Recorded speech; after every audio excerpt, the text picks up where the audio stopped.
Thank you. It is always great to get back on campus.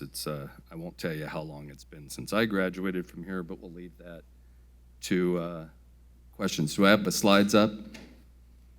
There we go. It's always been one of my favorite pictures of a cow. So my role's a little different than Jed's, and I just want to focus on that. You've heard a lot about 1383 over the last few days, which is the state policy. I was one of the 2 or 3 lobbyists in the room representing the dairy industry when 1383 got negotiated back in 2016. And now my role as Executive Director of Dairy Cares, my job is to figure out and put the policies and programs in place to figure out how we're going to achieve what is a very, very ambitious goal of 40% reduction by 2030. And I think you'll see we're well on our way. I want to echo what Undersecretary Bonnie said yesterday about efficiency and productivity. You've heard it a few times. I cannot say enough about how important it is and will continue to be in this industry, and you'll see it throughout. But even before we got started with 1383 and trying to reduce methane by 40%, over a 50-year period from 1964 to 2014, we reduced the carbon intensity of milk here in California by 45%, just through productivity and efficiency. Producing more milk with fewer cows does a tremendous thing, not just for methane and greenhouse gases, but across the board for your environmental footprint.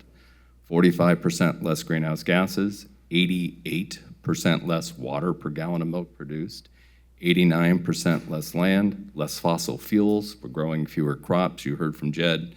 Others, 40% of what we feed here in California are byproducts of other ag production, meaning they have no additional water footprint, no additional pesticide footprint, no additional fertilizer footprint. And so it's a tremendous opportunity from an environmental standpoint.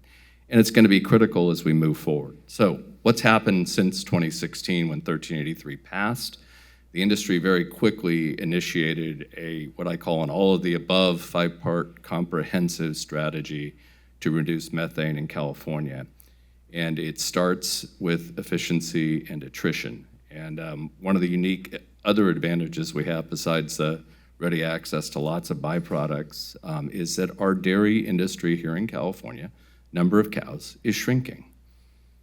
We reached a peak in 2008, and since that time, we've seen close to a 10% reduction, a little over 200,000 cows from that peak in 2008 to 2024. So it's been a significant reduction.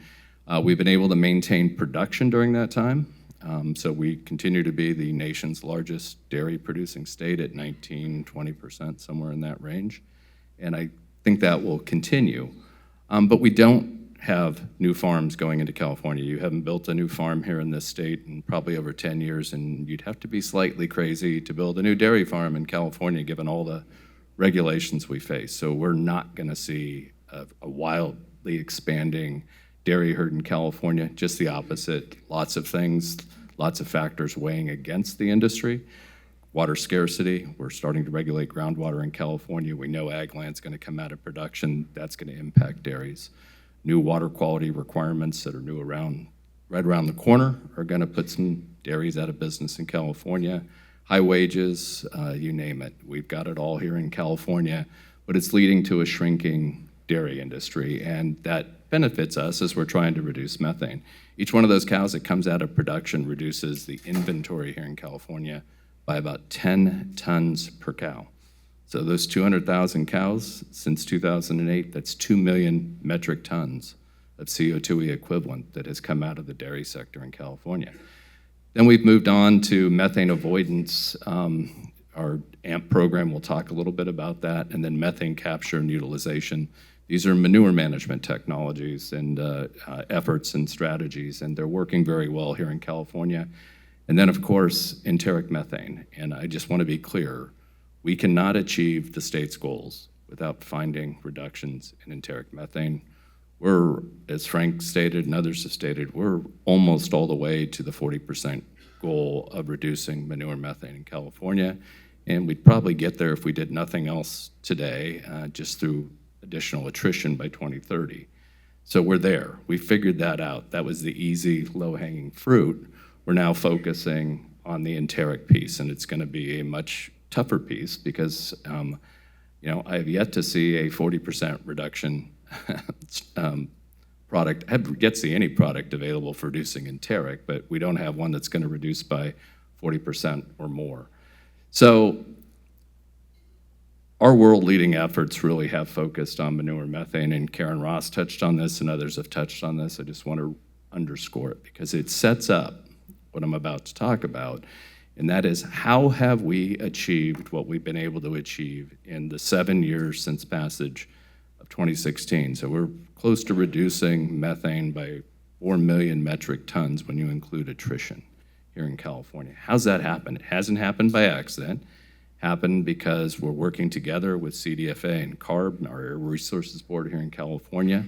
The state has stepped up with significant funding to the tune of over $750 million, and the industry has stepped up with another $1.25 billion for a total investment now that's rapidly approaching, if it hasn't already surpassed, $2 million, and we probably got another $2 billion. We probably got another $2 billion to go. So you might ask the question, why am I talking so much about manure methane? Because the focus of this panel is about how do we get farms to adopt enteric strategies. And the answer is simple, and the reason why I went through the first 5 slides. We're going to do it the same way we've done it with manure methane here in California, and that is through incentives. We've never told farmers how to farm. We've never told farmers that one style of farming is better than the other. We've designed programs that are designed to work with however the farmer chooses to farm. Digesters work great on our flush dairies. Alternative manure management practices work great on scrape dairies, on vacuum dairies. Conversion from flush to scrape works very well. So we're going to do the same thing. The other critical piece is we've made it very convenient for farmers. We've made it either free in the case of AMP projects, and there's some benefits, so there's some accrual of benefits to the farmer even when they're getting their technology for free. With digesters, farmers have actually made a few bucks. There's revenue stream associated with putting a digester on your farm in addition to getting some of the other benefits. So it's really important. So utilizing the same strategy, we're going to be setting up, and CDFA is working on setting up another incentive program here in California. It'll be our 4th program for dairy. State funding's needed. We lost our funding in the budget. We're going to get that back hopefully this year. We're going to be really focused on insetting those reductions. We want to stack our private dollars with our federal dollars. We've got USDA dollars. We'll hopefully have some CDFA dollars. Then we want money from Nestle and Starbucks and others, and they are willing to step up and provide that. And then finally, we've been working on a CARB-approved calculator. I've stopped short of calling it a protocol, but what we want to focus on is a calculator that's going to be needed both for our own accounting in our carbon footprints, as well as the state's inventory. We need to get credit in both. And so we've submitted that earlier this year, developed by Dr. Cabrabe here at UC Davis, and we're going to look forward to working through this process to aggregate and pass through those reductions to our customers. That insetting is going to be critical as we move forward. So I'm happy to conclude there, and I look forward to the panel discussion.